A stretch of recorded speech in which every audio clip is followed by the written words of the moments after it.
ప్రియారా, గత 2 దినముల నుండి విత్వానుభవాన్ని గురించి మనం చూస్తున్నాం. గత 4-5 సంవత్సరాలు మన సహోదరుడు గాబ్రియల్ గారు విత్వాన్ని గురించి మనం చెప్పారు.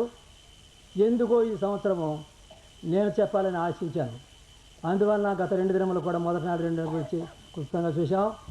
ఈ దినమందు 3వ నేలల గురించి నేను చెప్పినట్లుగా ఈ 4 నేలలను క్రైస్తవ సంఘంలో ఉన్నటువంటి 4 హృదయాలు గల వారికి సూచనగా ఉన్నది. ప్రతి క్రైస్తవ సంఘంలో కూడా ఈ 4 విధమైనటువంటి హృదయాలు గలవారు ఉన్నారు. త్రోవ ప్రక్క నేలను పోయిన క్రైస్తవులు కొంతమంది, రాతి నేలను పోయిన క్రైస్తవులు కొంతమంది, ముండ్ల పొదలో నేలను పోయిన క్రైస్తవులు కొంతమంది, మంచి నేలను పోయిన క్రైస్తవులు కొంతమంది. ప్రియారా, ఈ త్రోవ ప్రక్క నేల విత్తనాలు పడ్డాయి వెంటనే పక్షి తినేసింది. వీళ్ళు నేను చెప్పాలంటే స్వనీతి క్రైస్తవులు. మాలో పాపం లేదు, మేము మంచివారు, మేమేం పాపం చేశాం అని తలంచేవారు. బైబిల్ దగ్గరికి వస్తే పాపం లేనివాడు ఎవడు కనపడుతున్నాడు?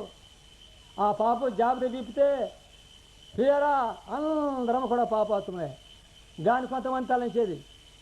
మొదటి యోహాను పత్రిక 1వ అధ్యాయము 8వ వాక్యంలో చూసినట్లయితే కొంతమంది అయ్యో ఈలోపు అబద్ధాలాడుతూనే ఉంటారు, పోట్లాడుతూనే ఉంటారు, ఏదో వ్యభిచారం దొంగతనం చేయలేదు కాబట్టి మేమే పాపం చేసామని తలస్తూ ఉంటారు. చదవండి దయచేసి. మనము పాపము లేనివారమని చెప్పుకునే ఎలా మనమే మోసపుచ్చుకుందాం, మనలో సత్యం ఉండదు. 10వ వాక్యం కూడా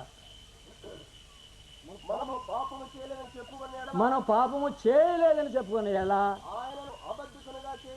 ఆయన దేవుని అభివృద్ధిగా చేసిన వారు మగుతాము మరియు ఉండదు. ఇర్మియా గ్రంథము 2వ అధ్యాయం 35వ వాక్యం.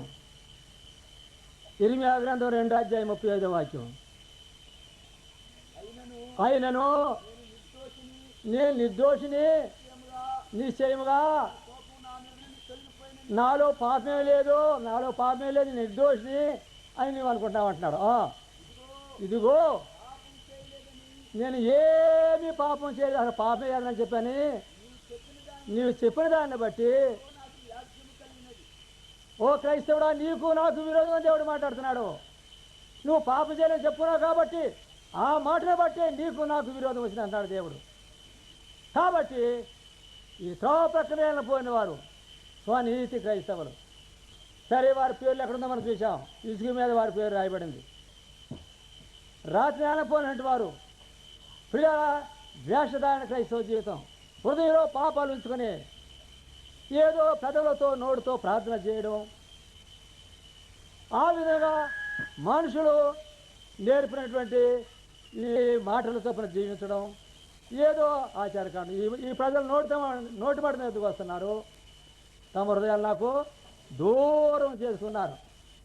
వేషధారణ చెప్పంటే ప్రభు చెప్పారు. అక్కడ చూడండి, మత్తయి సువార్త 13వ అధ్యాయము 22వ వాక్యం. ముండ్ల పొదల్లో విత్తబడినటువంటి వారు ఆ వాక్యం వినివారే గాని ఐహిక విచారము ధనమోసమును వాక్యం నడిచివేయను కనుక వాడు నిష్ఫలుడవును. మరి నాయన ముండ్ల పొదలో విత్తబడిన వాడు వాక్యం వినువాడే గాని ఐహిక విచారము ధనమోసము అణిచివేయను కనుక. చాలా మంది క్రైస్తవులు ఫలించబోవడానికి లేక వారు లోతులో రాకపోవడానికి కారణం ఏంటంటే ఐహిక విచారం. ఈ క్రైస్తవ జీవితము మారువలసి పొందిన వారే, రక్షించబడిన వారే కానీ ఇదిగో ఈ ముండ తుప్పల వారు అణిచేయబడతారు. మొట్టమొదటి నెలలో విత్తనాల పాటు ఇప్పుడు పక్షులు మింగేసినాయి. 2 నెలల మొక్కలు మనిషిని కానీ వేరు కిందకి వెళ్ళడానికి లేక రాయట వచ్చేంత వలన ఎండిపోయినాయి. ఈ 3వ నెలలో కింద రాళ్ళు లేవు కానీ రక్షణగా మారువలసి పొందిన వారే, కొంతకాలం ప్రభుత్వం సహవాసం చేసిన వారే నెమ్మదిగా లోకంలోకి జారిపోయిన వారు. దేన్ని బట్టి ఐహిక విచారము. అయ్యో ఏం చేద్దాం, ఏం తిందాం, ఎలాగా బ్రతుకుతారు ఎలాగా అని ఇంతవరకు ప్రభు ఉన్నాడు చెప్పేవారు. ఏ కష్టం వచ్చినా ఏది వచ్చినా ప్రభు ఉన్నాడు, ప్రభు సహాయం చేస్తాడని చెప్పని చెప్పుకునేవారు.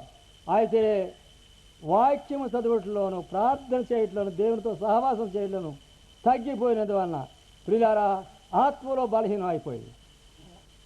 ఎలాగా, ఏమి తినాలి, ఏమి తాగాలి అని చెప్పని ఆశతో కుంగిపోతారు. చూడండి దయచేసి మన ప్రభువైన క్రీస్తు వారు చెప్పిన మాటే మత్తయి సువార్త 6వ అధ్యాయము 31వ వాక్యం చదువు. చూడండి దయచేసి.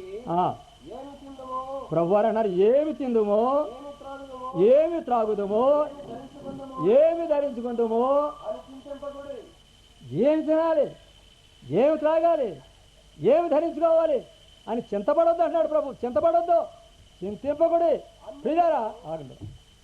ప్రియారా, మానవ స్వభావము కష్టం వస్తే, ఇబ్బంది వస్తే చింతించే స్వభావం. ప్రభు మీరు చింతపడొద్దు. 1 పేతురు గ్రంథము 5వ అధ్యాయము 7వ వాక్యంలో ఈ విధంగా రాయబడింది. 1 పేతురు 5:7. ప్రియారా, చింత. యేసు దేవుడు మనల గురించి చింతిస్తున్నాడు కనుక మీ చింత యావత్తు ఆయన మీద వేయండి. చింతపడక్కర్లేదు. మనల గురించి ప్రభు చింతిస్తున్నాడట. ఈ చింత ఆయన వేయాలి. ప్రార్థనలో చెప్పుకోవాలి, ప్రభా ఇదిగో ఈ భారం ఉంది, ఈ కష్టం ఉంది, నాయన సహాయం చేయండి. ఆయన మన గురించి చింతిస్తున్నాడు. ప్రియ దేవుని యొక్క వాక్యం ఎంతో సత్యం అండి. మన గురించి చింతిస్తున్నాడు ఆయన. మనం చింతించి ఆ విధంగా ఉన్న అతను కుంగిపోతే లాభం లేదు. నేను చెప్పాను, నిన్న మనం చెప్పాను, చాలా చదువుకుంటూ వస్తున్నాను. ఏదో నేను మారుమూసి పొందినటువంటి 2 సంవత్సరాలకే ప్రభు సేవలు పిలిచారు. 15 సంవత్సరాలు ఈ మిషన్ పొలంలో ఈ పల్లెటూరులోని మేష పని చేశాను. 5 కానీ నా జీవితము దేవునికి అంగీకారమైనది కాదు, పరిశుద్ధమైన జీవితం కాదు, పాడు జీవితము. లోకస్తులతో కలిసి, లోకంతో కలిసిపోయి దేవునికి వ్యతిరేకంగా జీవించిన జీవితం. నాకు 35 సంవత్సరాల వయసు వచ్చే వరకు కూడా ఇలా బోధలు వినబడలేదు, కోటాలు లేవు, ఏమీ లేవు. అందువలన ఏదో నామకార్థంగా వెళ్ళిపోతున్నాను. కానీ రక్షించబడిన తర్వాత 2 సంవత్సరాలు మేష పని చేసిన తర్వాత 46వ సంవత్సరంలో ప్రభు కేకవేస్తున్నాడు, పిలుస్తున్నాడు, నీ ఉద్యోగం పెట్టి నా సేవలో రమ్మంటున్నాడు. చాలా కష్టం. ఇప్పుడైతే ఈ ఆత్మలు ఎదుగుటకు లేక ఉద్యోగం ముందు సాగడానికి చాలా సహాయం ఉంది. ఎక్కడ చూసినప్పుడు కానీ దేవుని సేవకులు, వాక్యము, కోటాలు ఏమి చేయాలో తెలియదు. దినాల్లో 44 సంవత్సరాల క్రితం ఏమీ లేదు. ఈ ప్రాంతాల్లో ఎక్కడ ఈ విధంగా కోటాలు లేవు, దేవుని సేవకులు ఎవరు లేరు, సేవలు లేరు, సేవకులు లేరు. భయం అయిపోతుంది. కానీ ప్రభు ఈ ఉద్యోగం పెట్టి నా సేవ చేయమంటున్నారు. ఏం ప్రభు నీ సేవలో రమించమంటావు? మరి నేను పోషించబడాలి కానీ నేను ఉద్యోగం మానేసి నాకు జీతం ఇవ్వరు కదా, నేను పోషించబడతానని చెప్పంటే ప్రభు అన్నాడు. కరువు కాలంలో నీకు ఆహారం ఇస్తాను రా, వచ్చి సిద్ధపడిన ఆహారం పూజించని చెప్పన్నాడు. ఆ మాట ధైర్యం చేసుకొని వచ్చాను బయటికి. కానీ నేను చెప్పినట్లుగా మనం చెప్పినట్లుగా చాలా కష్టాలు పడ్డాం. అప్పుడు నాకు చాలా బాధ అయిపోయింది. ప్రభు నువ్వు సేవలు పిలిచావు కదా, ఏంటి ఇలా జరిగింది? అప్పుడు మా పెద్ద పిల్లలు పుట్టారు, వాళ్ళు ఆ ఎలిమెంటరీ స్కూల్ చదువుకున్నారు, జోలపాలెంలో ఉన్నారు. అప్పుడు ఉన్నాం. సరే వాళ్ళు బడికి వెళ్ళిపోయారు, నేను సేవలకు ప్రత్యేక వచ్చేసాను. మా బాధితులు ఉపాసం, ఏం ప్రభా నీవు సేవలో పిలిచావు కదా, కరువు కాలంలో ఆహారం ఇస్తానని చెప్పాను కదా, వచ్చి చిత్తపడిన ఆరోపించమని చెప్పావు కదా, ఎంత కష్టమైతే ఎలాగా? నేను మేష పని చోటు చొప్పున బ్రతికేవాడిని నేను. నువ్వు నెలకు 7 రూపాయలు పంపిస్తే ఎలా బ్రతికేది మేము? నెలకు 11 రూపాయలు పంపిస్తే ఎలా బ్రతికేది మేము?